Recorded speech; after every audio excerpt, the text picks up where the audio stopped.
പുതിയൊരു വീഡിയോയിലേക്ക് എല്ലാവർക്കും സ്വാഗതം. തേങ്ങാപ്പാലും കാന്താരിമുളകും ഉപയോഗിച്ച് നല്ല ടേസ്റ്റിൽ ഒരു ചിക്കൻ കറിയാണ് ഇന്ന് തയ്യാറാക്കുന്നത്. അധികം മസാലപ്പൊടികളൊന്നും ഇതിലേക്ക് ചേർത്തിട്ടില്ല. എങ്ങനെയാണ് ഈ ചിക്കൻ തയ്യാറാക്കുന്നതെന്ന് നോക്കാം.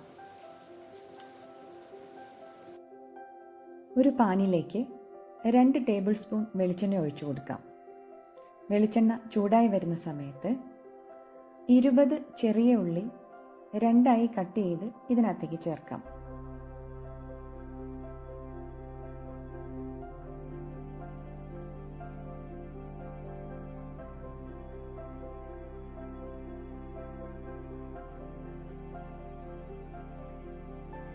രണ്ട് ടേബിൾ സ്പൂൺ ഇഞ്ചി വെളുത്തുള്ളി ചതച്ചത് ചേർക്കാം. 1 ടേബിൾ സ്പൂൺ നിറയെ കാന്താരിമുളക് ചെറുതായി ചതച്ചത് ചേർത്ത് കൊടുക്കാം. കാന്താരിമുളക് വല്ലാതെ ചതയ്ക്കേണ്ട, ഒന്ന് പൊട്ടിച്ചെടുത്താൽ മാത്രം മതിയാകും. കുറച്ച് കറിവേപ്പില ചേർക്കാം. 2 മിനിറ്റ് നേരം ചെറിയ തീയിൽ വഴറ്റിയെടുക്കാം. ഉള്ളി ഗോൾഡൻ കളർ ആവേണ്ട ആവശ്യമില്ല, ചെറുതായി വാടി കിട്ടിയാൽ മതിയാകും. ഇതിലേക്ക് 1 ടീസ്പൂൺ അളവിൽ ചിക്കൻ മസാല ചേർത്ത് കൊടുക്കാം. ചിക്കൻ മസാല ചേർത്ത് 1 മിനിറ്റ് നേരം വഴറ്റിയെടുക്കുക. അതിലേക്ക് 1/2 കിലോഗ്രാം ചിക്കൻ ചേർത്ത് കൊടുക്കാം.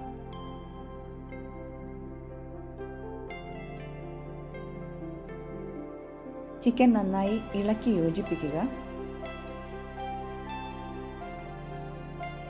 ഇതിലേക്ക് 1/2 ടീസ്പൂൺ ഉപ്പ്, 1/2 ടീസ്പൂൺ കുരുമുളക് പൊടി എന്നിവ ചേർത്ത് നന്നായി ഇളക്കി യോജിപ്പിച്ചതിന് ശേഷം ചെറിയ തീയിൽ അടച്ചു വെച്ച് 5 മിനിറ്റ് നേരത്തോളം വേവിച്ചെടുക്കുക. ഇടയ്ക്ക് ഇളക്കി കൊടുക്കാൻ മറക്കരുത്.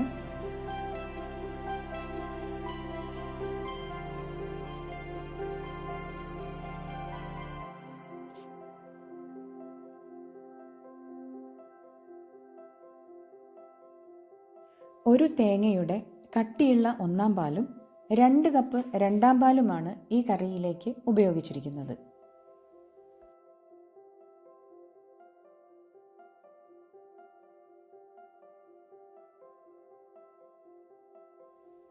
അഞ്ച് മിനിറ്റിന് ശേഷം തേങ്ങയുടെ 2-ാം പാൽ ചേർത്ത് കൊടുക്കാം.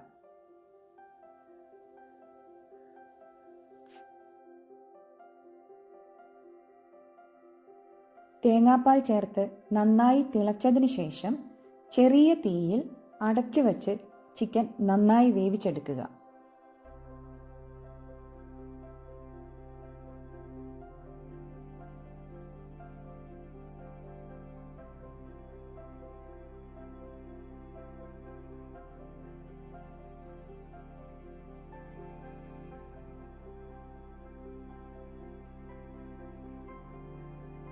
ഇടയ്ക്ക് ഇളക്കി കൊടുക്കുക.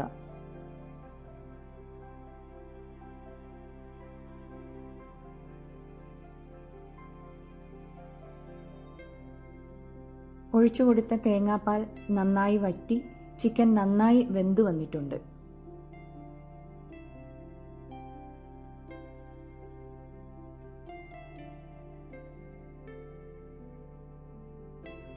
ഈ സമയത്ത് തേങ്ങയുടെ 1-ാം പാൽ ചേർത്ത് കൊടുക്കുക. തേങ്ങാപ്പാൽ ചേർത്തതിന് ശേഷം കറി തിളപ്പിക്കരുത്. ചെറിയ തീയിൽ ഒന്ന് ചൂടാക്കി പതഞ്ഞു വരുന്ന സമയത്ത് തീ ഓഫ് ചെയ്യേണ്ടതാണ്.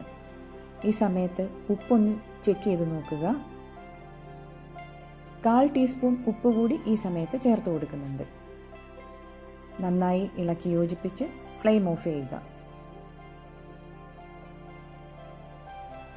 ഈ കറിയിലേക്ക് ഉള്ളിയും കറിവേപ്പിലയും വറുത്ത് ചേർക്കാം. ഒരു പാൻ അടുപ്പത്ത് വെച്ച് 1 ടേബിൾ സ്പൂൺ വെളിച്ചെണ്ണ ഒഴിക്കുക. അതിലേക്ക് നേർമയായി അരിഞ്ഞ 5 ചെറിയുള്ളി ചേർത്ത് ചെറിയുള്ളി മൂത്ത് വരുന്ന സമയത്ത് കുറച്ച് കറിവേപ്പിലയും ചേർത്ത് വറുത്തെടുക്കുക.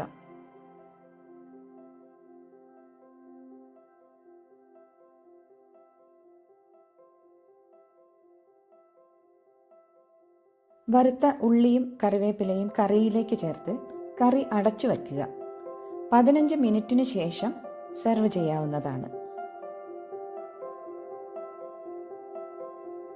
നിങ്ങൾക്ക് ഈ വീഡിയോ ഇഷ്ടപ്പെട്ടെങ്കിൽ ലൈക്ക് ചെയ്യുകയും സബ്സ്ക്രൈബ് ചെയ്യുകയും ചെയ്യണേ.